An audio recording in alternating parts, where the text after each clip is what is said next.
गरीब साध साध सब नेक हैं, आप अपनी ठोरी जो सतलोक ले जाएंगे वो साधु कोई और। सर्व संतों की जय, सर्व भक्तों की जय, धर्मी पुरुषों की जय, श्री काशी धाम की जय, श्री सुडानी धाम की जय, श्री क्रोथा धाम की जय, श्री बरवाड़ा धाम की जय। सत साहिब परमपिता परमात्मा कबीर बंदी छोड़ जी की असीम कृपा से बच्चों आपको आत्म ज्ञान हुआ, साथ में परमात्म ज्ञान हुआ।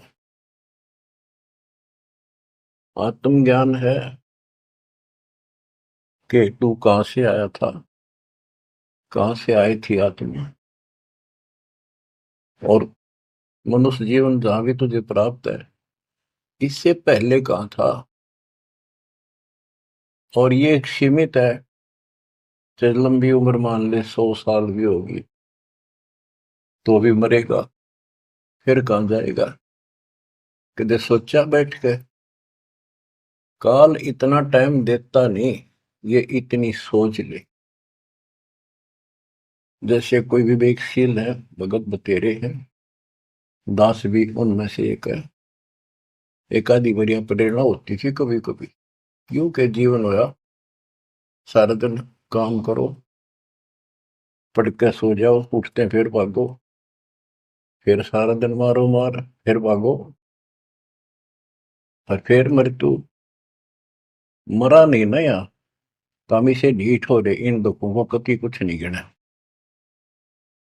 मरण से पहले वृद्धावस्था ऐसी दुर्गति हो जाती है,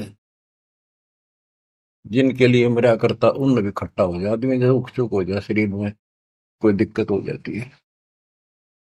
तो इस असलियत को समझ कर किसी के प्रति दोष नहीं रखे, भाई ये तेरा परिवार के है, नो हमने नो करा, नहीं, तेरे कर्म करा रहे हैं। जब साथ साथ भक्ति भी करता रहता, ये बालक तेरी हाथा पर रखो, तेरे कर्मान गिरा दिया। बच्चों, आत्मज्ञान ये है तो कौन है, कहां से आया है, मरने से पहले कहां था, मृत्यु के बाद तो कहा जाएगा। ये जन्म मृत्यु का रोग कैसे लगा,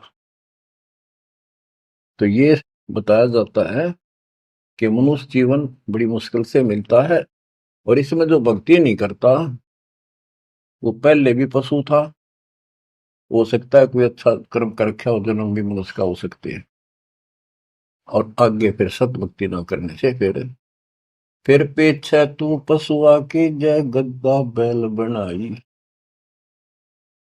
ये 56 भोग कहाँ मन भोरे, कहीं कुरडी चरने जाई। आज मनुष्य सत भक्ति नहीं करी तो अगले जन्म में कुत्ता गधा सुअर गारंटीड है, नरक भोगेगा वो न्यारा। कोई शुभ कर्म किए स्वर्ग में चले गए, वहां पुण्य खत्म किए होटल की तरह, पूंजी खत्म होते ही नीचे पटक दिया। ये प्रोसेस असंख्य जन्मों से आपके साथ हो रहा है। तो ये है आत्मज्ञान। तो जीव है, आज मनुष्य कल कुत्ता भी गधा भी बन सकता है, अच्छे कर्म किया हुआ मनुष्य राजा भी बन जाता है, राज पाकर भी फिर क्या बनेगा, फिर पशु बनेगा, देवता भी बन जाते हैं, और देव जन्म को भोग कर पूरा करके फिर कुत्ते गधे बनते। ये काल की फूल बुलैया है, जिसमें हमने क्या करना चाहिए, परमात्मा की भक्ति करनी चाहिए, शुभ कर्म करने चाहिए, अहंकार त्याग कर एक अच्छे इंसान की तरह जीवन जीना चाहिए। अब ये मन में आती थी तो पता नहीं था करें तो करें क्या, सारा दिन पेट के लिए पागल की तरह घूमना करना पड़ता है, 100 जगह डांट खानी पड़े, किसी की झूठ बोलनी पड़े, किसी का सच बोलनी पड़े, कर्म फोड़ के सारा दिन घर आवे। ये है आत्मज्ञान। अब इसका विकल्प क्या है? सभी संत बताते हैं भक्ति करो, परमात्मा की भक्ति करो। वो परमात्मा कौन है, बात यहां बिगड़ रही है बच्चों। परमात्मा की तड़प होती है पाने की आत्मा को पिछले संस्कार से। तो ये समझ नहीं आती कि भगवान कौन है, कैसा है। यहां समस्या अड़ रही थी, बात यहां बिगड़ रही थी। ये ज्ञान तो आम दे दिया जाता था कि भाई भक्ति करो, मनुष्य जीवन बार बार नहीं मिलता, आपत्ति जीवन में आती है, भगवान उन कष्टों को दूर करता है। परमात्मा कुछ भी कर सकता है, राजा को रंक बना दे, अंधे को आंख दे सकता है, निर्धन को धनी बना सकता है। अब वो परमात्मा कौन है? सभी कोई ना कोई, जैसे हिंदू खासकर विष्णु जी को, कृष्ण जी को, उनके अवतार रामचंद्र जी को और शंकर भगवान जी को पूजते हैं, देवी देवताओं को पूजते हैं, ब्रह्मा को नहीं पूजते। ब्रह्मा को दुर्गा ने श्राप दे रखा है, तेरी जगत में पूजा नहीं होगी, इसने झूठ बोल दिया था। तो कहने का भाव ये है कि सब परमात्मा को निराकार बताते हैं और पूजा साकार रूप में किसी न किसी की देव की करते हैं। तो यह पूजा भगवान की तो नहीं हो सकती जब तुम किसी अन्य को पूज रहे हो और उसको निराकार बताते रहे। तो बच्चों ये ज्ञान नहीं था, अज्ञान था। इसका कोई सिर पैर नहीं था। 600 साल पहले भगवान ने आके बताने की चेष्टा की, किसी ने कदर नहीं करी। तो बच्चों, आत्मज्ञान और परमात्म ज्ञान दोनों ही संत बताते हैं, तत्वदर्शी संत बताता है। जिसको खुद भगवान आके बताता है वही ज्ञान आगे प्रचार किया जाता है। कूप की छाया कूप के माही, ऐसा आत्मज्ञाना, या से आगे परम पद ता का भेद न जाना। जैसे छाया का क्या उद्देश्य होता, वृक्ष की छाया है, पृथ्वी पर है, धूप से बचने के लिए वहां पशु भी मनुष्य भी विश्राम करते हैं। तो लाभ हुआ। कुएं की छाया, वेल की छाया, वेल के अंदर, कुएं के अंदर वह छाया वो भी है, पर वह किससे काम नहीं। इसी प्रकार आत्मज्ञान हो गया कि तू जीव है, भक्ति नहीं करेगा तो पशु बनेगा, मुश्किल से मनुष्य में प्राप्त हुआ, भक्ति कर। और समाधान सही है नहीं तो उस ज्ञान का फायदा क्या? जैसे मुझे बता दिया किसी ने कि तुझे ये रोग है और डॉक्टर ने बता दिया, तो मुझे विज्ञान हो गया। जिसने मुझे बताया तुझे ये रोग है, दवाई उसके पास भी नहीं, तो वो ज्ञान होया ना होया बराबर है। ज्ञान हो कि रोग है, समाधान हो ये इसकी औषधि है, बात खत्म। तो अब आत्मज्ञान के हमारे जन्म और मृत्यु का रोग लगा है, इसको कौन समाप्त कर सकता है? जो स्वयं जन्मते मरते हैं वो भगवान नहीं हो सकते, और वो हमारा जन्म मृत्यु का रोग समाप्त नहीं कर सकता। अब पता चला परमात्म ज्ञान का, वो परमात्मा सतपुरुष परम अक्षर ब्रह्म है। गीता अध्याय 7 श्लोक 29 में गीता बोलने वाले ने कहा कि जो मेरे आश्रित होकर, उसके आश्रित क्या होना है? उसने बताया है 18वें अध्याय के 62वें श्लोक में कि तू सर्वभाव से अर्जुन उस परमेश्वर की शरण में जा, उसकी कृपा से ही तू परम शांति को और सनातन परम धाम को प्राप्त होगा। अपने बारे में बताया है 2 अध्याय के 12 में, 4 अध्याय के 5 में और 9 में, और 10वें अध्याय के 2 में कि तेरे और मेरे बहुत जन्म हो चुके हैं, तू नहीं जानता मैं जानता हूं, मेरे कर्म अलौकिक है, मेरा जन्म भी अलौकिक है। गीता अध्याय 4 श्लोक 32 में बताया कि परमात्मा के मुख कमल से उतरी उस वाणी में तत्व ज्ञान है, जिससे जन्म और मृत्यु वो कर्म समाप्त होते हैं। पाप कर्म, सारे कर्म खत्म हो जाते हैं। उसको सुनने से जन्म मरण का रोग समाप्त होता है। चौथे अध्याय के 34वें श्लोक में कहा कि उस तत्व ज्ञान को तत्वदर्शी संतों के पास जाकर समझ, उनको दंडवत प्रणाम कर, कपट छोड़कर नम्रता पूर्वक, सरलता पूर्वक उनसे प्रश्न कर, तब वो तत्वदर्शी संत तुझे परमात्म तत्वों का ज्ञान कराएंगे। गीता बोलने वाला ये कहते हैं कि श्री कृष्ण जी है, ऋषि कोई सर्वशक्तिमान, अजन्मा, इसकी कभी मृत्यु नहीं, को माँ बाप ने कैसे अज्ञान सोच थी। ये खुद कह रहा है कि मेरे जन्म मृत्यु होते हैं। दूसरे अध्याय के 17वें श्लोक में कहा कि अविनाशी तो और है, वो है जिसको मारने में कोई सक्षम नहीं है, जिससे सारा संसार व्याप्त है। 18वें अध्याय के 46वें श्लोक में ये कहा।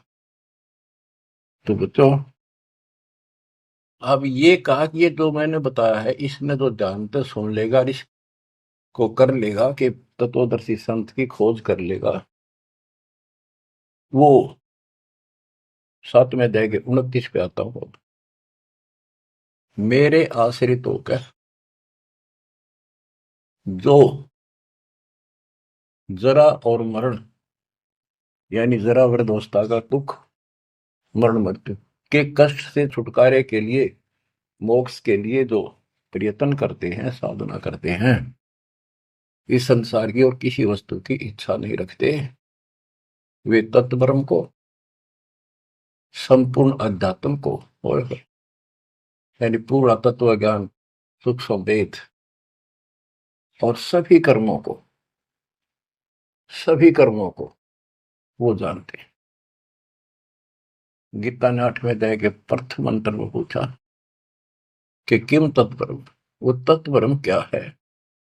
8वें के 3 में गीता ज्ञानदाता ने उत्तर दिया, वो परम अक्षर ब्रह्म है। अब सुन लो बच्चों, परमात्म ज्ञान अब कहता है 8वें अध्याय के 5 और 7 श्लोक में। उसमें बताया 8वें अध्याय के 6ठे श्लोक का ये अर्थ है कि जिसके अंदर तेरी श्रद्धा है, उसकी भक्ति करते हो, आखिरी सांस तक उसी के भाव में भावित रहते हो, तो उसी को प्राप्त होगे। 8वें अध्याय के 6ठे श्लोक का ये अर्थ है, इसलिए 5 और 7 बोलता था। 5 में गीता ज्ञान देने वाला कह रहा है मेरी भक्ति कर, मुझे प्राप्त होगा। 7 में कहा है कि तू भक्ति कर, युद्ध भी कर और चिंता ना कर, मेरे पास आई। 8वें के 8, 9, 10 में स्पष्ट कर दिया है, जो उस परम अक्षर ब्रह्म की भक्ति करता है, जो सारी सृष्टि का रचनहार, सबका धारण पोषण करता, उसमें स्पष्ट लिखा है, और फिर उसी को प्राप्त होता है। बच्चों, ये है परमात्म ज्ञान।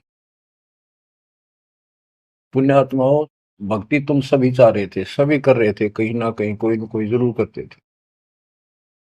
हिंदू धर्म में जन्म होने के कारण गीता में विशेष आस्था थी। वेद तो सुने सुने थे, देखे नहीं थे।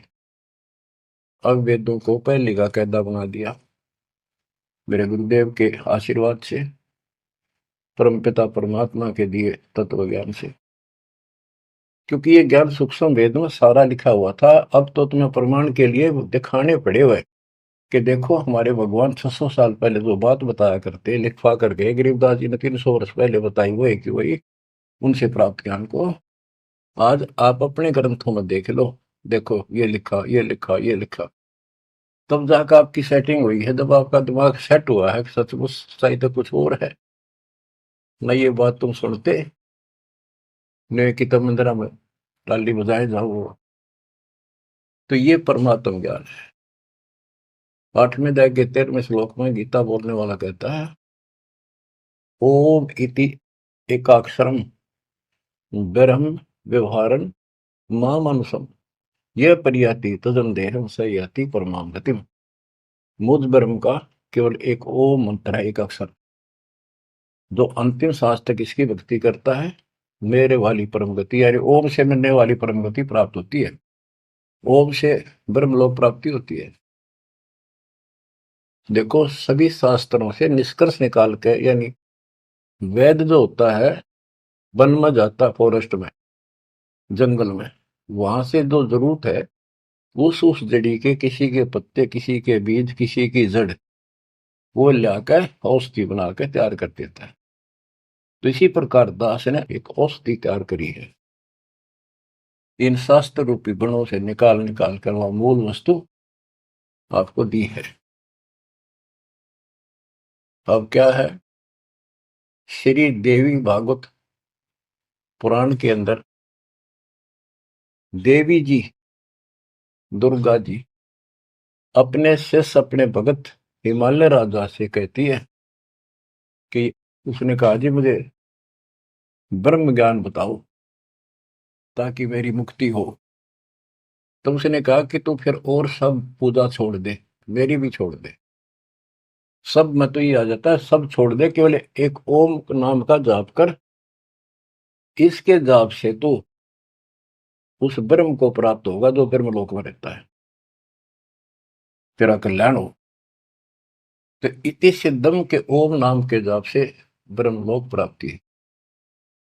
अब गीता माते, गीता अध्याय 8 श्लोक 16 में लिखा है, जो ब्रह्मलोक में गए हैं वो भी पुनरावर्ती में है, उनका भी पुनर्जन्म होता है, वो स्थायी मोक्ष नहीं है, कुछ समय की राहत है। वो इन स्वर्ग वाले, ब्रह्मा विष्णु महेश वाले स्वर्गों से कुछ ज्यादा समय मिलता है, उनकी पूंजी ज्यादा होती है जेब में, वो खर्च होते फिर धरती में पटक देते। तो बच्चों, सच्चिदानंद घन ब्रह्म की भक्ति का मंत्र 17वें अध्याय के 23वें श्लोक में बताया। उसको पाने के लिए ओम तत्सत, ये मंत्र साधना के होते हैं। इन साधना से वो मिलेगा, इस साधना से ये मिलेगा, इस साधना से वो मिलेगा। तो उसके 3 अक्षर का मंत्र है ओम तत्सत। ये ओम भी सांकेतिक है, क्योंकि यू ऐसे ऊषा बनाकर ऊपर बिंदी जो एक मात्रा राशि ला रखी है, इसने आम आदमी पढ़ नहीं सकता, जिसको बताया ना जा कि ये ओम का प्रतीक है। ओम तेनो लिखा जा ए, ऊपर ओ की मात्रा, मैं, फिर नीचे अदंत, यूं तो पढ़ लिया आदमी आम ओम है, लेकिन वो 3 कासा बनाकर उसका पूछड़ सी ला रखी, ऊपर बिंदी ला दी, इसको कोई नहीं बता सकता ये ओम है जब तक नो ना बताया जाए ये ओम का प्रतीक है। तो तीनों कोड वर्ड है।